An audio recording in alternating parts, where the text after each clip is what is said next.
Now, this week on the Knock On, we're joined by Tom Crotty and James Blanchfield. Lads, how's it going? Not too bad, not too bad. Good, thanks, His friend Stephen. Johnny Tobin has gone missing as well. There he is now. It's the last picture sighting that we've had of him. Now that'll probably give you a clue where he is.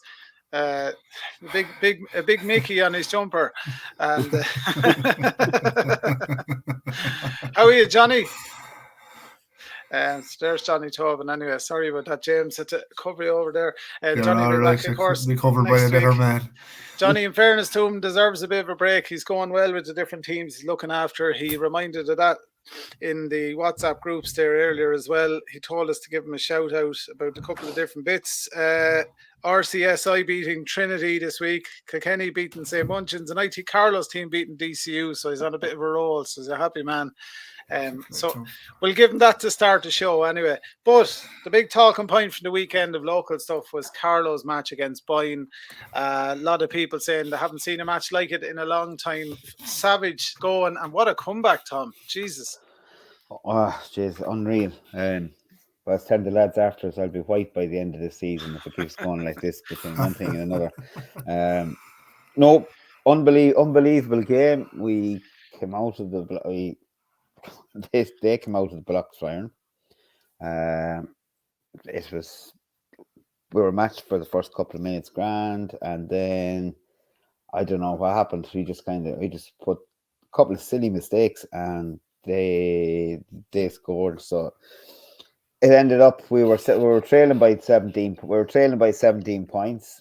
They were getting all the rub of the green. I think it was their out half chipped through a ball into space, and it just bounced up straight into it. You couldn't. I mean, it was sickening to watch. It was so simple that it couldn't ask for a better. But if somebody walked up and handed them the ball, you would have said it was just on my head at this stage, and I'd say the whole crowd were going, "Oh Jesus Christ, we're going down here, and we could get really hockeyed," because it just seemed their back line were absolutely on fire. We were just struggling to deal with the pace. They're a super team. They're not the biggest team, so they play everything. They were playing everything at pace. Their offload game was superb. We were getting caught on the width. That's where we got caught out. And as I say, like it was all going downhill. And then second half was just we came out and just before the second half, Jeff McDermott, scrum half, we got a penalty outside their 22. And Jeff just tapped and went. And he bowled over two or three, we would say 2, 3, 4, 5 lads. But he bowled over 2 lads in particular and got in for a try. He absolutely so determined. Jeff was like a choo-choo train, completely hammered them out of the way and scored a try. And that set the tone for the second half. We got conversion. Second half, we had Puddy Nolan and Ross Byrne got 2 tries, just outstanding. The pack, our defense was superb. We were calm and collected in the second half. Kicked down to the corners. We kept them back. Then the last we went into the red for the last 5 minutes of the game. The game was in the red, and we were 5 minutes defending, and we thought we weren't going to get out of it, and it was eventually I can't remember what happened. It was getting a blur at that stage.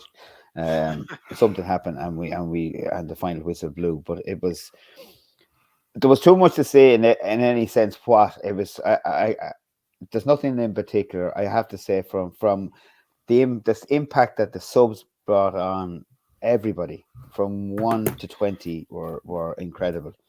They just got stuck in and got gritty, and their defense was super. As I said, the boys there was nobody there that didn't stand up on the day. From such a slow start and silly mistakes that we were making. And I know, like, we were playing into the sun in the first half, and it was probably, I don't know, it just didn't click for a few minutes. But 1 to 20, hands up. Everybody put their hand up. Everybody gave it their all. It was. And as I said, it's been years since we saw a match like that. It was just damn right gritty the performance.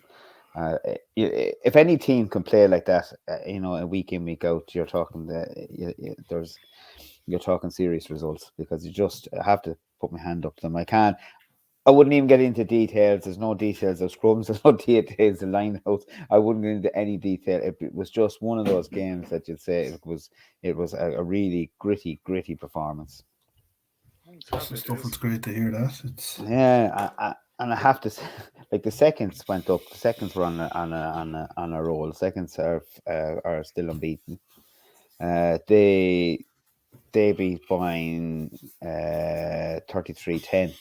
Now it was a super game again. Boyne again. First half were all over us.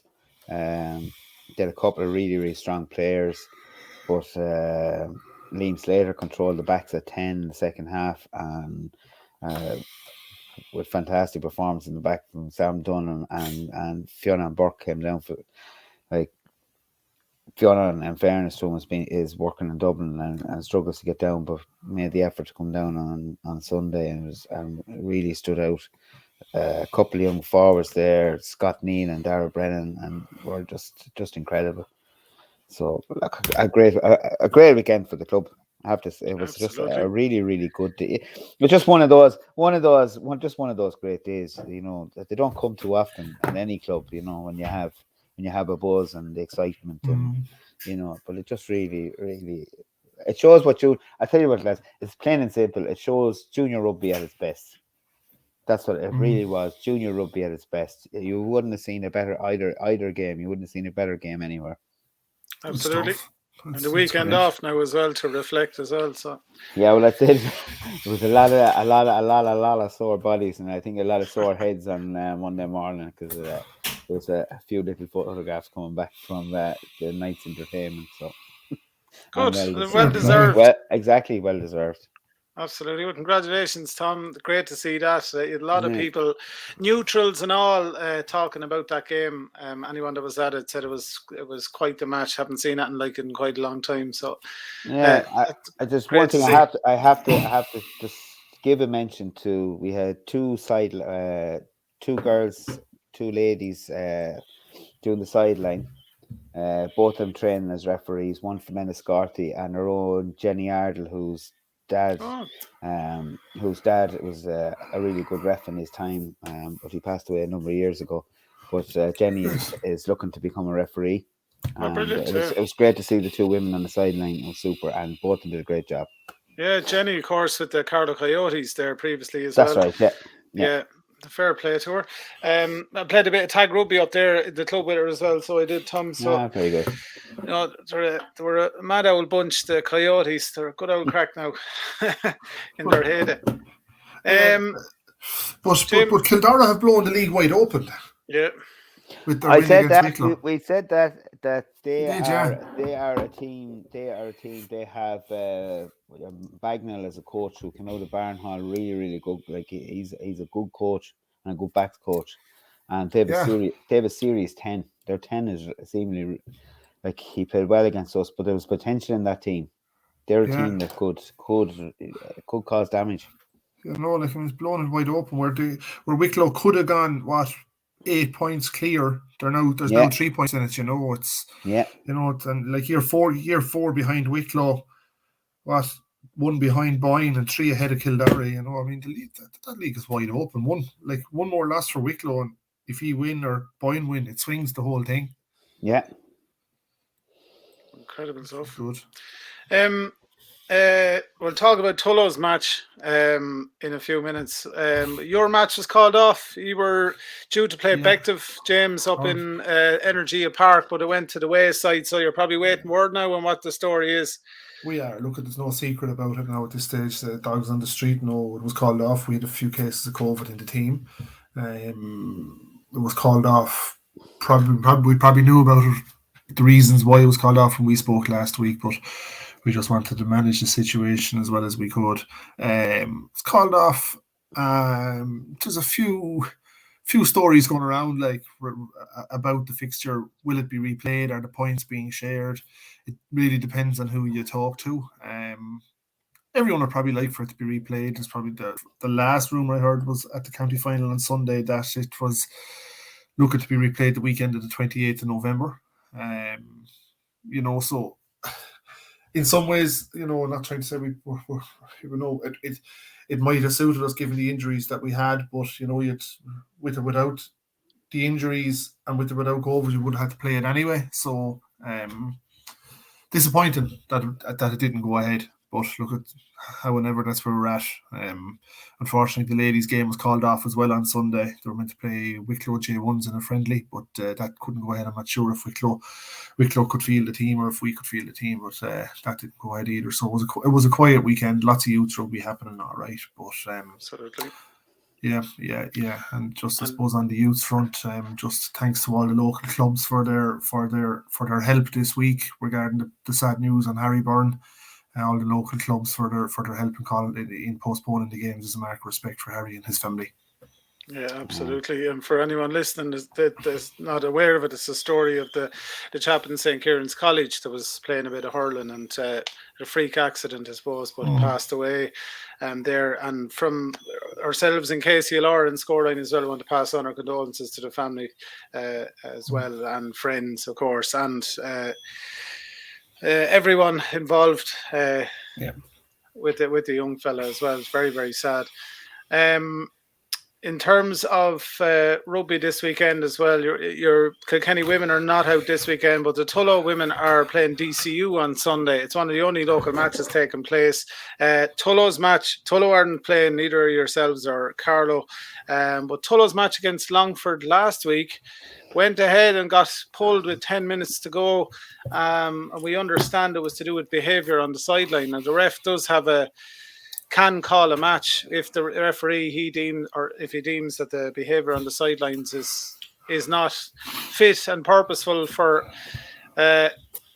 what's going on at the time. So that match got pulled, lads. That's a fairly big deal to call a game off. It is a very big deal, and without knowing the facts of what happened, it's hard to comment on it. But I see it myself.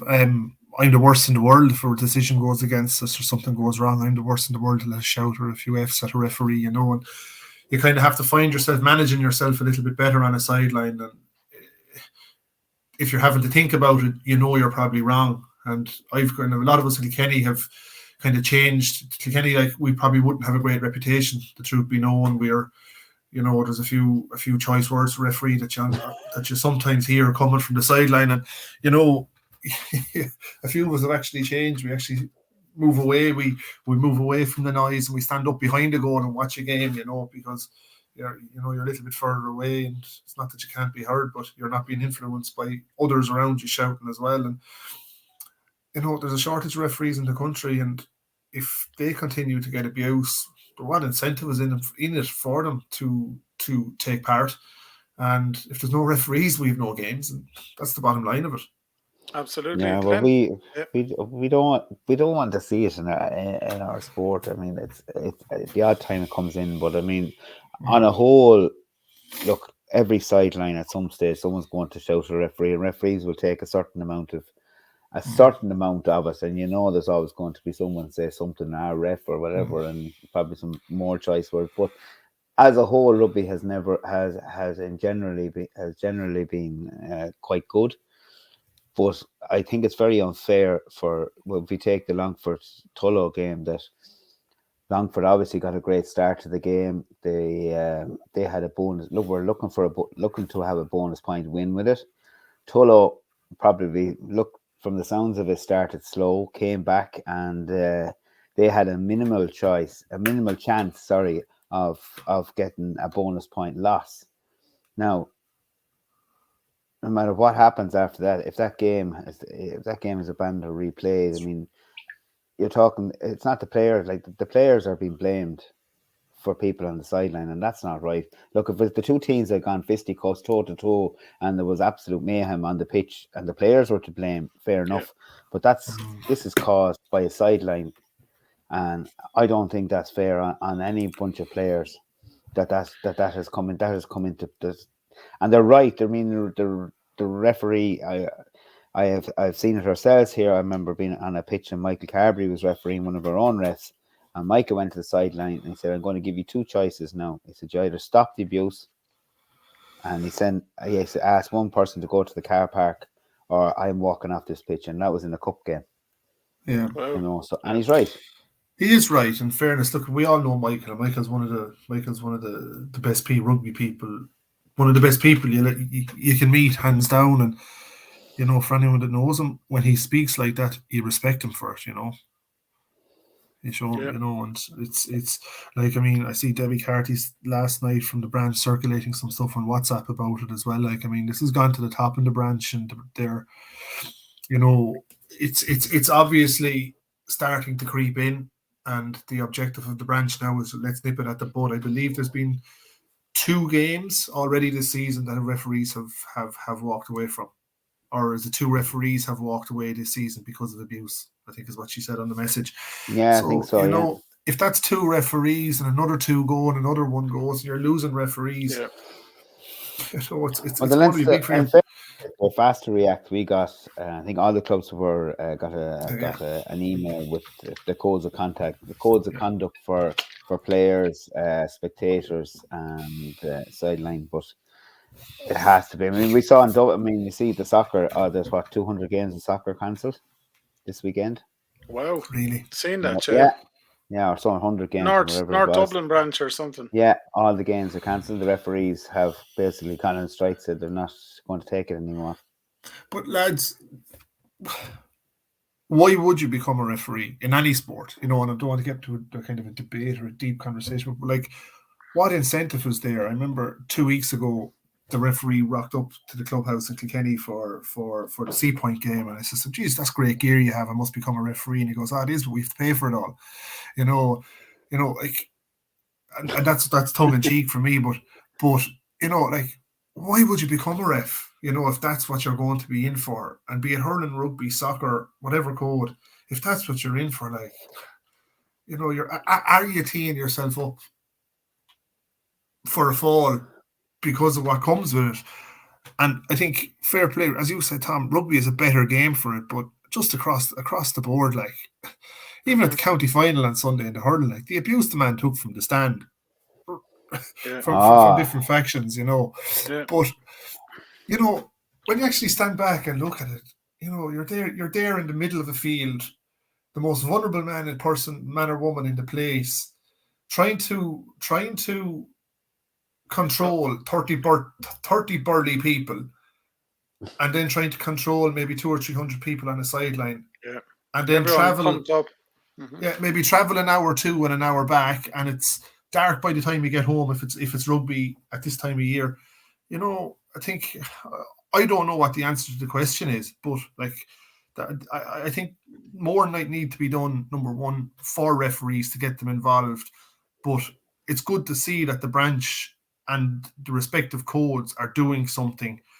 And maybe the fact that it's all happening at the same time, be it with the soccer in North Dublin, be it the referee crisis that they're having in Munster, and our own issues that we're having in Leinster rugby with referee abuse at the moment, maybe the fact that it's all happening together might collectively bring a movement together to actually say, from Sport Ireland or from the government, to start showing more referees. But you know what?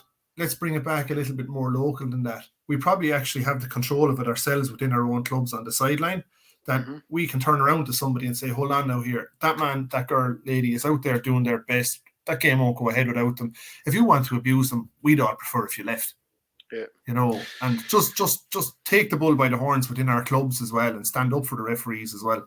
Yeah. Well, I know they had. I think they had. There was a kind of an idea that you would have for every when you have home games that you basically have a steward that goes around and looks at if there's kids games or whatever, and if they heard abuse or whatever going to referees, that they will go over and control it. It was done for a little while before COVID, but I think that is some. And then you have to have a volunteer from your club, which is not the easiest thing. But if it's only a matter of just making them aware of saying, look, folks, there's no point in and please don't use language against the referee. There's children involved on the pitch, and if it starts at a young age, maybe it might pull back up into the adult age groups. But Carlow, GAA Parents can be poor as well. Parents are sometimes on the line, and I often hear it myself that they're on the line, and 9 times out of 10, that actually some of them don't know what they're talking about, but they're still shouting at the referee. And coaches, I think, for a large part in youth rugby, coaches are reasonably good. Yeah, absolutely. And that's the point. It's the minority that's letting it down. That's, I suppose, that's it. But then like you said, it'll turn back into an issue for refs, and you won't have matches then because you don't have refs, regardless of the players and everything you have. Carlow GA are doing a campaign that's been doing it for the last year or two called "Be Sound or Be Silent."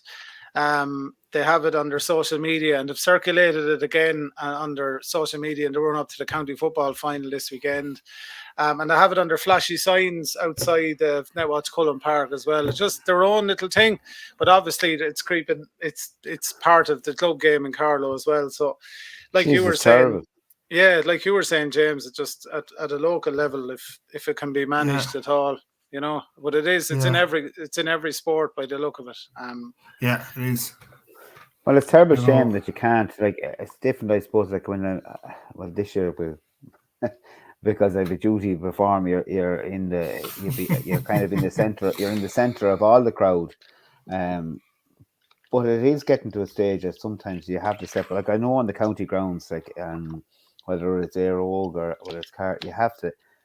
We've started to step away from the crowd because it's just ridiculous what's being shouted out. Yeah. But I don't know. It just across borders, it's going to have to be stamped out. And look, we won't solve the world with it here, but I mean, it's just to let people know if anyone's listening here, like. Yeah. Personally, it actually goes for me where I had the moment of a step back was actually in Carlow, and it was Michael Carberry, and Michael was on the sideline, and a referee did something, and I was about to say something, and Michael turned around to me, looked at me, goes, "Don't say it," and he it was kind of, he could sense it, he could see it in me. I was going to let a shout at the ref, and he went, "Don't say it." And I just walked on, and I kind of looked at him, and he smiled back at me, and I walked on, and that was that, Yeah, no better man than Michael. Yeah, absolutely. Lads, we'll move on from that, and we'll talk about Ireland against Japan last week. We'll preview the All Blacks match now in a minute or two, but Tom Crotty has an apology for James Lowe lined up there, I think. I think I have an apology. Oh, no, I'm joking. If you're only tuning into the podcast for the first time, we have a couple of people not as big fans of James Lowe and everything.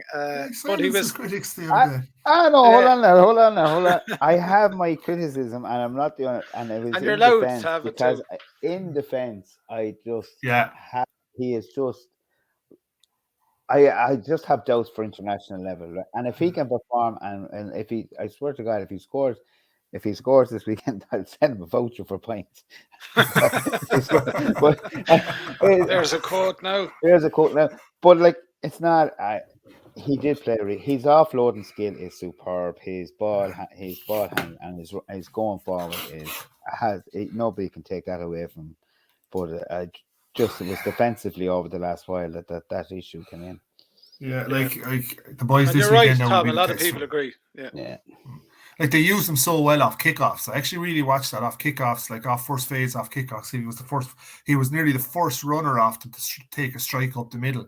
It worked really well. But one of the things I loved was that the Irish wingers got so involved in around the middle of the field. Like they were, it's obviously a new tactic. And I see Conway came out yesterday, or not came out, but in an interview, and more or less said kind of this. It's not about a winger traditionally waiting on the wing to get the ball and to finish. They're actually being used now to make yards and make grounds and make those offloads. I'm excited about this Irish team, but Saturday's a much different test. But I think Lowe. Yeah, go ahead. No, I just echo Tom's sentiment. I think Lowe was brilliant in attack, but the question still remains against top class opposition. Let's be honest. Japan aren't the All Blacks. Japan aren't England. They were poor, but we'll see him now this week against top class opposition, and you can probably take a more rounded approach, in defense and attack. Yeah, absolutely. And I hope they go out and play like that. I hope they do. But if they play what was amazing to see the change in play is that it was the interaction with the forwards, forwards to backs. There was balls cut out the backs from forwards. You know, it was constant movement. They were constant looking to recycle the ball. Everything was based on an attack play. There was no Gibson Park. There was no box kicking. None of this box kicking. Ball in hand. We tried to play. You know, you took Japan on at what they did to us. Took them on a pace, and it was really super. I'd hate God, please don't change this weekend just because it's the All Blacks. Yeah, I know even if you get bet, have a cut. Yeah, even if you get beaten, play that style. Like, we spoke about it last week, lads, about this identity and playing a style. It's very Leinstery, that style last week, and it goes back to that old Joe Schmidt thing of every player. It doesn't matter about the number on your back. You're a defender. You get stuck in. You try and hold a man up for a choke tackle, whatever it is. It doesn't matter. Like Tom says, you don't stand out in the wing, you know, scratching your leg, waiting for the ball to come out. You get stuck in. I'd happily lose to the All Blacks this weekend if we play like we played against Japan. Just once that style is nailed on. You know, my only concern about the match against the All Blacks this weekend is that our bench didn't do an awful lot, even though Japan were well beaten. The bench wasn't particularly great last week. I thought Hurls was great when he came in. I know, yeah, in general. In general. You're right, but I actually watched Keith Hurls when he came in. He was so busy. He was so busy when he came on. But actually, the point I was just going to make a minute ago was I actually always had reservations. I won't say doubts, but reservations about Jameson Gibson Park. He's actually made himself undroppable last week. Yeah. Mm-hmm. The distribution was savage. The speed, absolutely, accuracy, his passing, everything. Decision making was a big thing with him as well. You know, split second gone. You know, and that sort of stuff. And Johnny Sexton as well, just like the conductor. You know, just that's classic Johnny Sexton. But it still doesn't take away from the. It still doesn't take away from the fact that we could be going into a World Cup with a 38-year-old first choice team. Absolutely. You know, we're still the debate still remains that short term, are we still digging a hole for ourselves? And to me, you know, he's class. But, you know, he is like a player of his age. He still attacks the gain line, still defends hard. And then poor Joey comes on and is still, and I still don't care what anyone says. I think he's still like a rabbit in the headlights, and he needs to. I don't know what they're going to do with him, but he needs to play rugby and enjoy it, because he doesn't look like he's enjoying it. It just doesn't look comfortable. Yeah. A lot of silly mistakes. Terrible pity for a young guy like that. Just needs to go out and play. Or go play fullback, or let him play from fullback somewhere at Munster or whatever, and get a game time and just enjoy rugby. Yeah, absolutely. Because he's a decent footballer. Huh? Keller at hooker is some bit of gear though. Unreal. I think now, I was chatting with one of the lads today, but I think now we have the best hooker that we've probably had in Ireland since Keith Wood. I think for me, Keller is the full package. I think he's better than Flannery in many respects. I think he's the full package. I think he has everything. I think he has aggression, he's the arrows, he has the scrummaging. As the fella said to me the other day, he has the real arse of a hooker, as a lad said the other day. You know, he has I think he has everything about him. I spoke about ignorance last week, and you know, I actually think he has ignorance if he just uses it. You know, and when he takes a ball into contact, you can see it in him. He's going to crunch you like. That's definitely Ireland's best front row by far. Yes, without 100%. Porter at loose. He was an animal. Just to have him on the field to make the yardage, to his hands, he's good hands. He's developed good hands. I don't know whether he won a brilliant turnover there as well, Porter. I remember he just wrapped around the ball, and I think two Japanese guys came in and tried to clean him, and he was holding so tight, he lifted the man, and the two players cleaned the blue. So the man just came with him, like he won the ball. It was massive, like, you know, he's He was hungry as hell for Yeah. work as well. Jeez, he was everywhere last week. On the back row, Jesus, Jack Conan is our number 8 for life until he's gone, because I don't see anyone taking his place. I think he's absolutely, he's just grown. He's gone.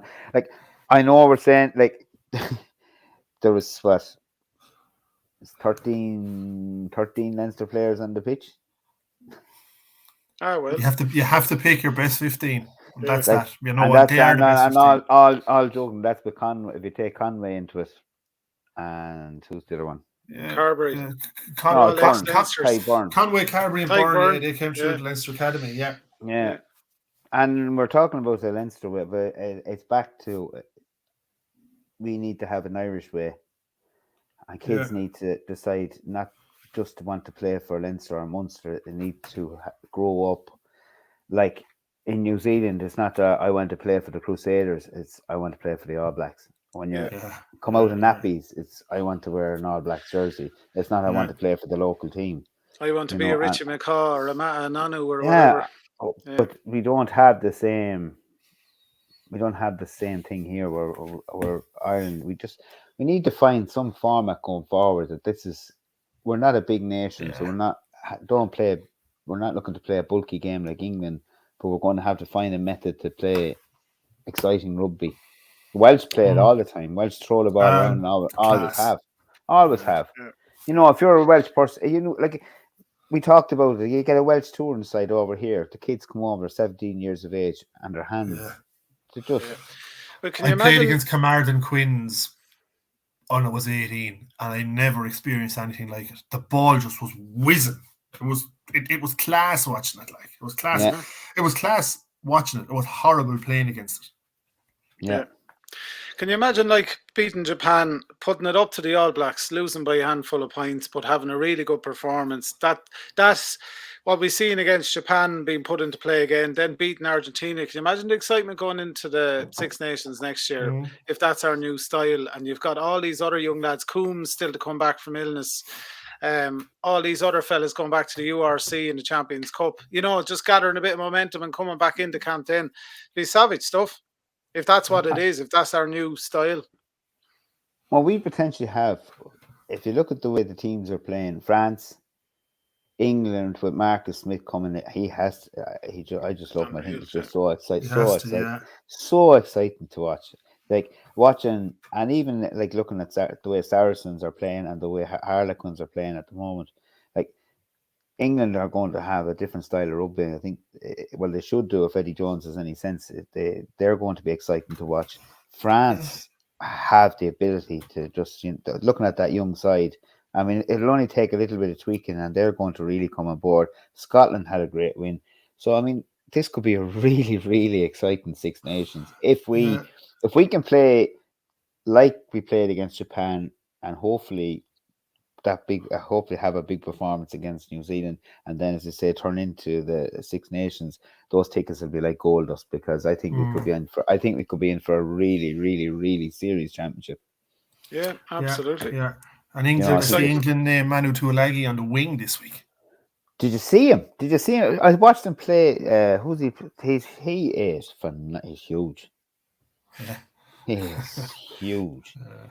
But he's fit and exciting. Like they have. England are going to be. They're producing some serious players, and I think that the Premiership rugby has changed. Just watch it's class. Those games. I was texting one of the boys the other night. I was watching Leicester on the telly last Friday. Like they're just like they're playing rugby, like they're just going for it, hell for leather. All teams, brilliant to watch. Yeah, and London Irish played Saracens at the weekend, and they were down by. I talk about Carlow. They were down by I think 24 points or something with I think 30 minutes to go in the second half, and had a red card. So they played with 14 men and brought them back and got a draw. Incredible. Yeah, no, I think the future it could be a very, very good year. So let's just hope it stays that going. But fingers crossed. Yeah. There's such depth in it though, in the Irish squad. Yeah, and more to come. Yeah, definitely more to come. There's more little stars that possibly could emerge, particularly out Munster, I think, over the next couple of months. See how other players. Yeah. See, the Munster A team was named today. Now it's interesting. Young Jack Crowley is playing 12 for them, and Jake Flannery is playing 10. So, like, Munster have a bag of out halves there. I don't know what they're going to do because they have Ben Healy and Joey as well, and then they have Jake Flannery and Jack. I just can't remember his surname. But they're. I don't know what Munster are going to do. Tripping over out halves again. We have to have a decent one, though. That's it. True. Well, lads, best. You have a weekends off anyway from your own clubs and everything like that. But we'll enjoy the All Blacks match on Saturday. And the Irish women are actually out Friday, Saturday as well against the US, aren't they? In the RDS, yeah. Hopefully they get a good old crowd as well, because there'll be lots of stuff happening. Jerseys. Yeah. Now they need to perform because there's a lot of over and back going on the last 2 days. And there's a lot of. I see the captain came out today now and supported what Jenny Murphy and the other girls were saying this week. So they need to come out and perform, and they really need to respond as well, because they're putting themselves in a spotlight. And you know what? Yeah, systems probably. I'm not into detail. Systems probably mightn't be what they need to be. The professionalism coming from the branch down or from the IRFU down to them mightn't necessarily what it needs to be. I don't know if I'm right or wrong to say that, but you know what, the only way that they can improve is they have to improve as a unit first. And the other question is, like, are the players actually there? The players need to front up here and take some of the ownership as well.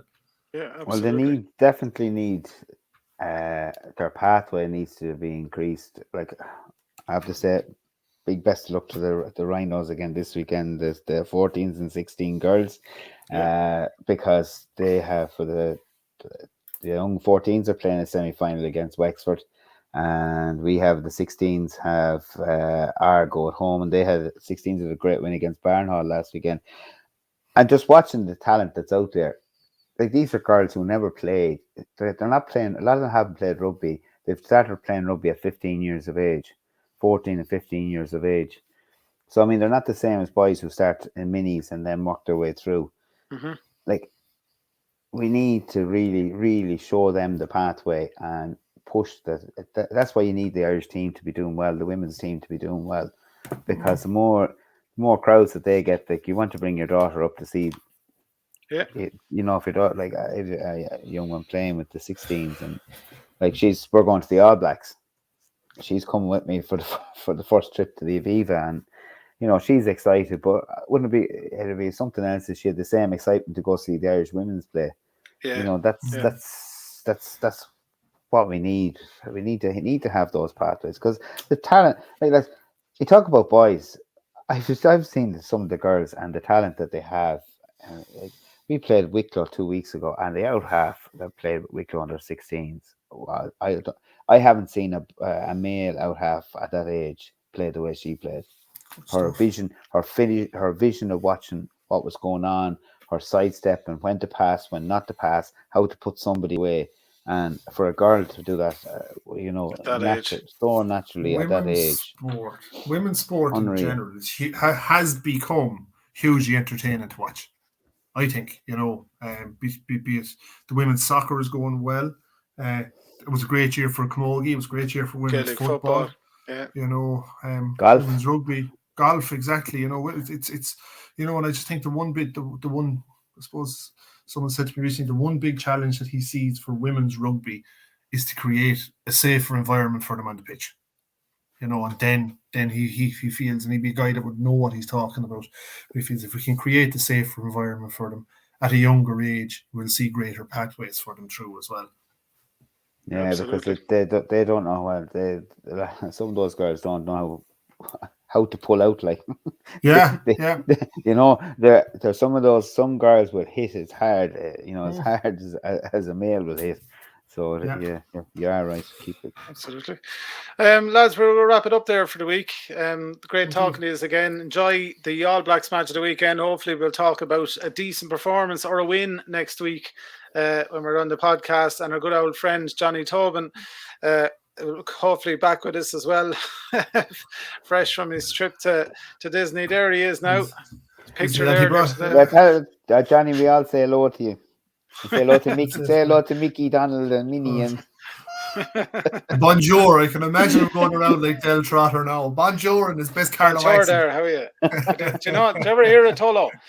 Well, I guarantee he'll probably come back with 3 players. That's what I was just going to say. Yeah. He talks some young lads into coming over. No better man. Oh, lads, that's it. Thanks a million. Fair play, folks. We're back Thanks next very week. much. Same time. Take care. Take it easy. See you, folks.